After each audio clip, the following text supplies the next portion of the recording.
नमस्कार दोस्तों, OCN network में आपका स्वागत है। मैं हूं ओमकार चौधरी।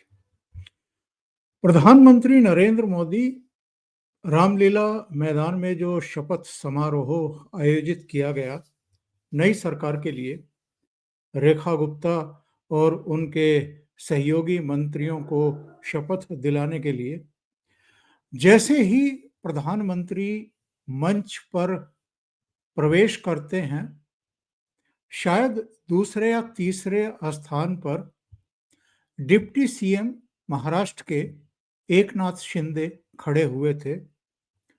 प्रधानमंत्री मोदी उनके सामने रुकते हैं, उनके हाथ पर इस तरह 2-3 बार थपकी देते हैं, मुस्कुराते हैं, कुछ कहते हैं और फिर आगे बढ़ जाते हैं।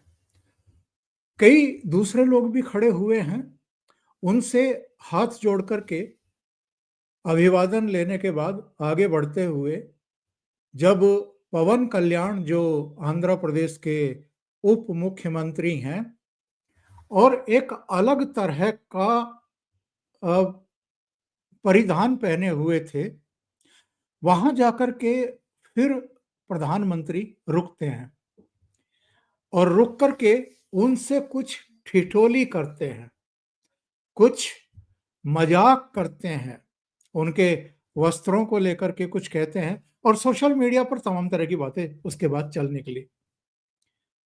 कहीं लिखा है कि मोदी जी पूछ रहे थे, भाई हिमालय जाने की तैयारी कर ली है क्या? तो पवन कल्याण कह रहे हैं कि नहीं नहीं, अभी तो समय है।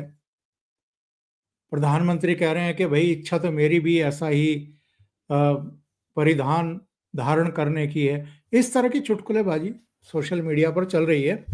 लेकिन शुरू में एकनाथ शिंदे के पास रुकना, उनके हाथ पर थपकी देना, फिर पवन कल्याण, जो उनके एक और एनडीए के स्ट्रॉन्ग सहयोगी हैं, उनके पास रुकना, उनके साथ थोड़ी सी ठिठोली करना, हंसी मजाक करना और तीसरी बार वो रुके चंद्रबाबू नायडू के सामने जाकर के, उनसे भी हालचाल लिया, कुछ बात की और उसके बाद आगे बढ़ गए। बीच में ललन सिंह भी खड़े हुए थे, जदयू के कोटे के केंद्रीय मंत्री हैं और हमने देखा है पार्लियामेंट में वो किस तरीके से धुलाई कर रहे हैं आजकल इंडिया अलायंस वालों की। कांग्रेस से लेकर के आरजेडी, सब जितना भी उनके सामने आता है वो ठीक से धुलाई करते हैं।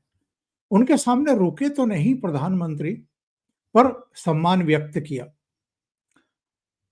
नीतीश बाबू जब चंडीगढ़ में नायब सैनिक का शपथ समारोह हुआ था, तो उस समय भी गायब थे, आए नहीं थे।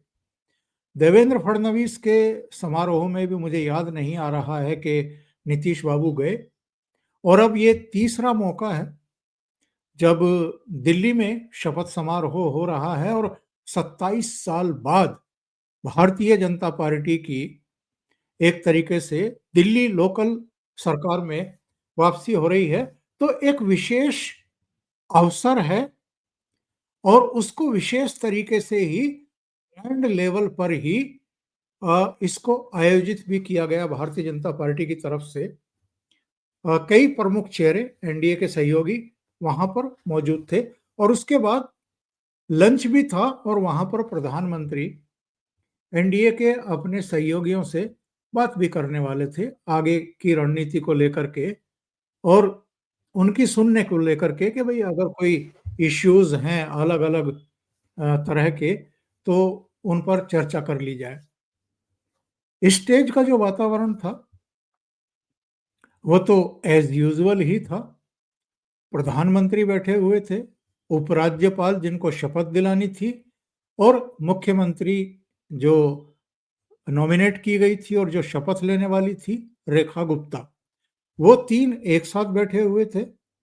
जिन मंत्रियों को शपथ ग्रहण करनी थी उनमें प्रवेश वर्मा थे, कपिल मिश्रा थे, आशीष सूद थे, पंकज सिंह थे, रवि इंदराज सिंह थे, ये सब, और मनजिंदर सिंह सिरसा थे, ये सब दूसरी तरफ बैठे थे जहां मंत्रियों के लिए, शपथ लेने वाले मंत्रियों के लिए कुर्सी लगाई गई थी। शपथ समारोह हो गया। कुछ लोगों ने जय श्री राम के नारे लगाए, कुछ ने जय हिंद के नारे लगाए, कुछ ने वाहे गुरु दा खालसा, मतलब मनजिंदर सिंह सिरसा ने वो भी लगाया। ये एक विशेष अवसर था और प्रधानमंत्री की मौजूदगी ये बताती है कि वो इसे और खास बनाने के लिए, बहुत दूर तक संदेश देने के लिए स्वयं भी मौजूद रहे। जब फुल फ्लैश बहुमत की सरकारें बनती हैं, प्रधानमंत्री रहते हैं, गृह मंत्री रहते हैं, रक्षा मंत्री रहते हैं, उनके मंत्रिमंडल के दूसरे सहयोगी भी रहते हैं, और एक परिपाटी बन गई है अब तो के एनडीए के जो सहयोगी हैं वो भी रहते हैं। मैंने 3 घटनाओं का जिक्र किया था।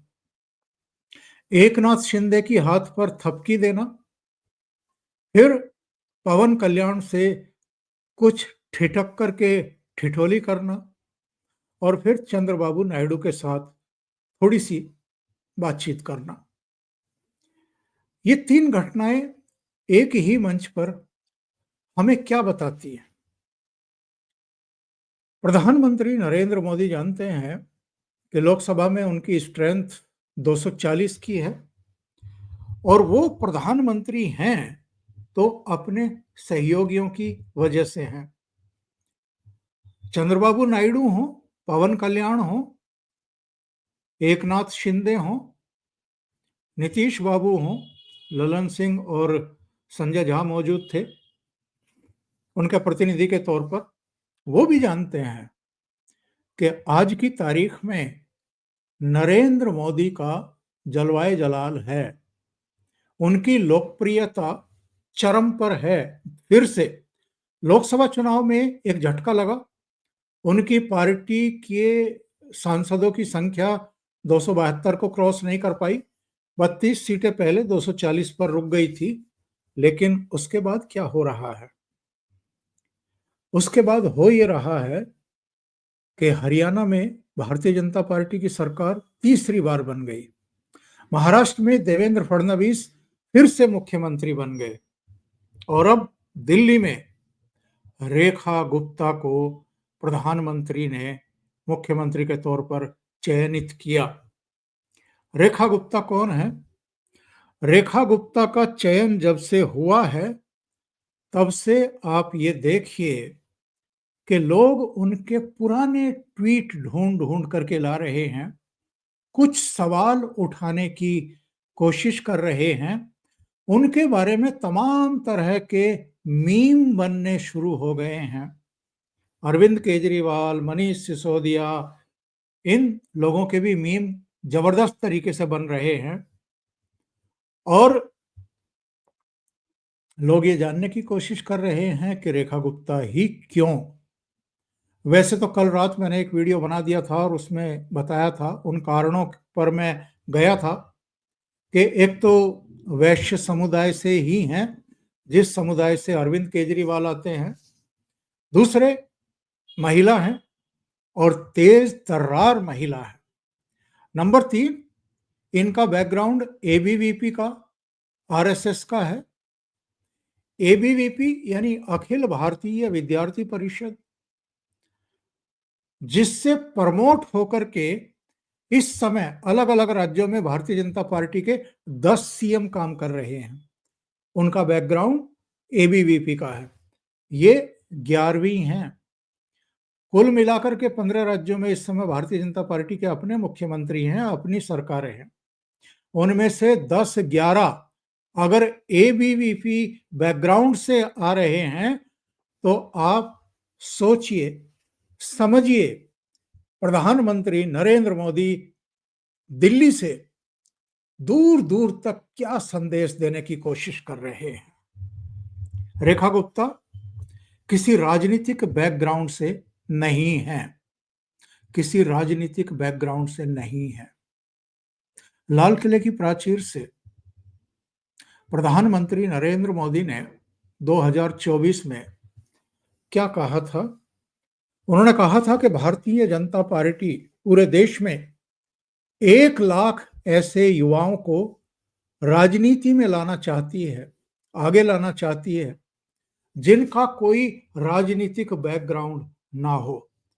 यानी जिनके नाना, दादा, फूफा, फूफी, जिनकी मौसी, जिनका कोई चाचा, जिनका कोई ताऊ, जिनका कोई दादा, जिनका कोई पिताजी राजनीति में ना रहा हो, जिनका कोई भाई ना रहा हो, ऐसे लोगों को आगे लाना चाहती है। तो रेखा गुप्ता के जो दादाजी थे, मनीराम, वो तो हरियाणा के जींद जिले के जुलाना के रहने वाले। इनके पिताजी बैंक में सीनियर मैनेजर थे, जिनका ट्रांसफर जब दिल्ली में हुआ तो पूरा परिवार सातवें दशक में दिल्ली शिफ्ट हो गया। इनफैक्ट रेखा गुप्ता का जन्म दिल्ली में ही हुआ, स्कूलिंग यहाँ हुई। यूनिवर्सिटी में जब ये छात्र राजनीति में गई, एबीवीपी से जुड़ी, तो भी दिल्ली यूनिवर्सिटी के ही एक कॉलेज में पढ़ती थी।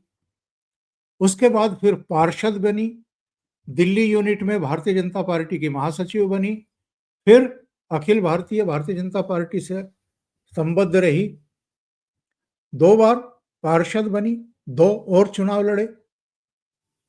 2015 और 2020 में दोनों ही हार गई थी। पहला चुनाव करीब 10,000 वोटों के अंतर से, दूसरा चुनाव थोड़ा कम अंतर से, 4-4,500 के अंतर से। भारतीय जनता पार्टी में आमतौर पर यह होता नहीं है कि 2 चुनाव कोई हार जाए तो तीसरी बार उसको टिकट दे दिया जाए। इनको दिया गया और ये तीसरा चुनाव 29,000 से अधिक अंतर से जीत गई और अब देखिए इनको मुख्यमंत्री भी बनाया जा रहा है। तो संदेश और संकेत क्या दे रहे हैं प्रधानमंत्री नरेंद्र मोदी? संदेश और संकेत बहुत साफ है।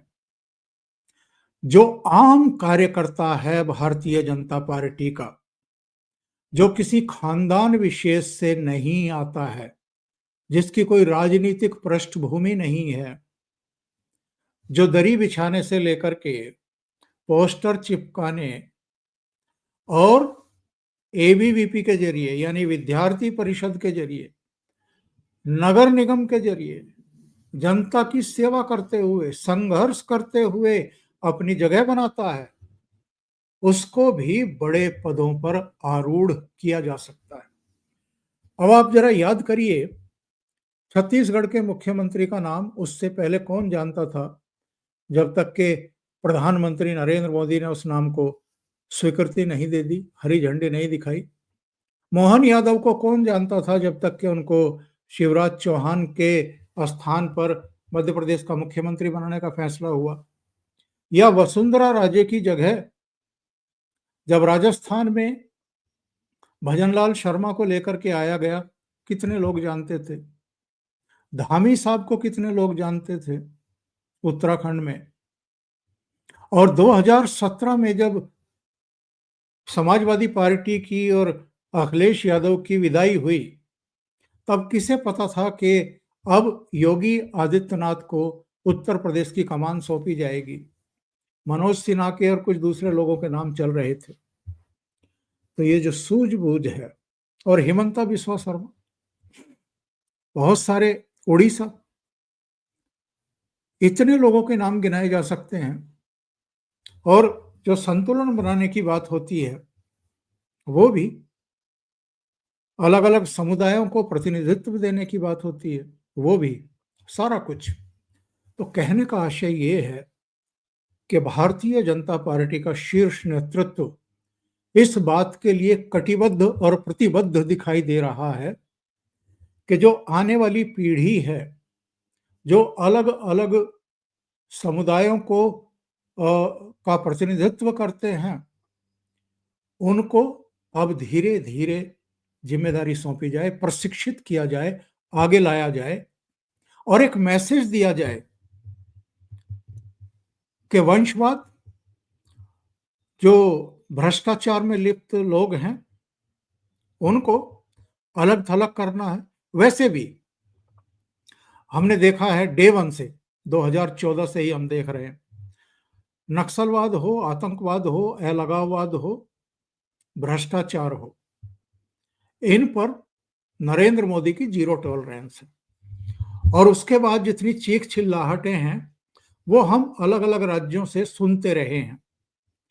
ममता बनर्जी के करीबी हों, वो पार्थ चटर्जी और अर्पिता मुखर्जी उनकी सहयोगी, जिनके यहाँ से 54 करोड़ कैश बरामद हुआ था, अनुव्रत मंडल और तमाम दूसरे लोग पश्चिम बंगाल से, और उनके भतीजे, उनकी साली, उनकी पत्नी अभिषेक बनर्जी की, वो सब जांच के दायरे में। यहाँ दिल्ली में अरविंद केजरीवाल, मनीष सिसोदिया, सत्येंद्र जैन, संजय सिंह और वो केसीआर की बेटी, ये सब इनकी जेल यात्राएं, पदों पर रहते हुए जेल में डालना, इनको गिरफ्तार करवाना और इनके भ्रष्टाचार की जांच करना, बहुत तेजी से जांच करना, ये सब शो करता है। महाराष्ट्र में भी अनिल देशमुख से लेकर के नवाब मलिक तक, संजय राउत से लेकर के कई दूसरे चेहरे, उन पर शिकंजा कसना, ताकि भ्रष्टाचार पर, भ्रष्टाचारियों पर चोट की जा सके। तो मैं ये कह रहा था कि रेखा गुप्ता को दिल्ली में चुनने के पीछे एक तो बड़ी वजह ये कि वैश्य समुदाय से आती हैं, दूसरी ये कि इनकी पृष्ठभूमि भी हरियाणा की है, अरविंद केजरीवाल की भी हरियाणा की पृष्ठभूमि है, तो वहीं से ले आए। एक संदेश संकेत बिना कुछ कहे रामलीला मैदान में ही शपथ समारोह, ग्रैंड शपथ समारोह आयोजित करना, जहां से अरविंद केजरीवाल की अन्ना के साथ आंदोलनकारी के रूप में भी शुरुआत हुई और शपथ पहली बार 2013 में यही लिया, तो वही समापन करना उनका।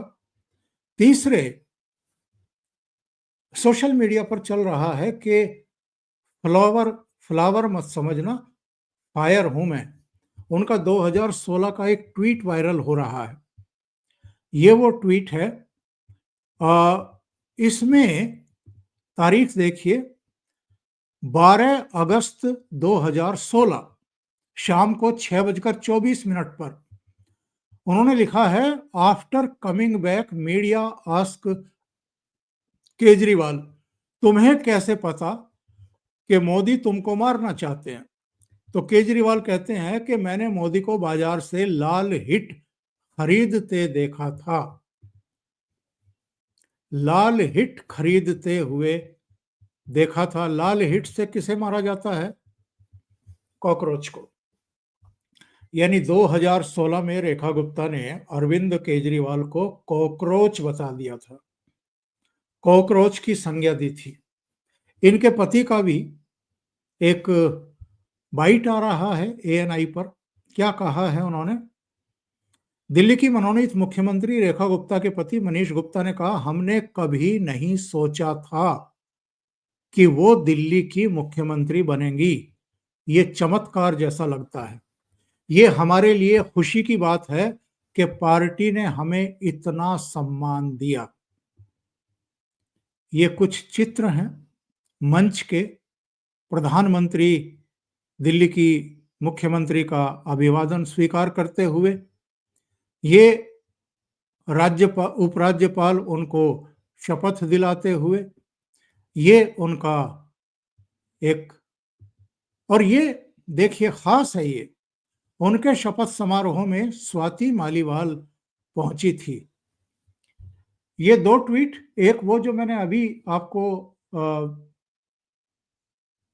सुनाया, और दूसरा राहुल गांधी पर उनका है कि जिस नीचे राहुल गांधी का एक ट्वीट है कि जो नफरत करे वो योगी कैसा। तो उसका जवाब दिया है उन्होंने कि जिसके दादा कब्र में हो वो हिंदू कैसे। और एक मीम अभी वायरल हो रहा है, आपको मिल जाएगा जब ढूंढेंगे। ये एक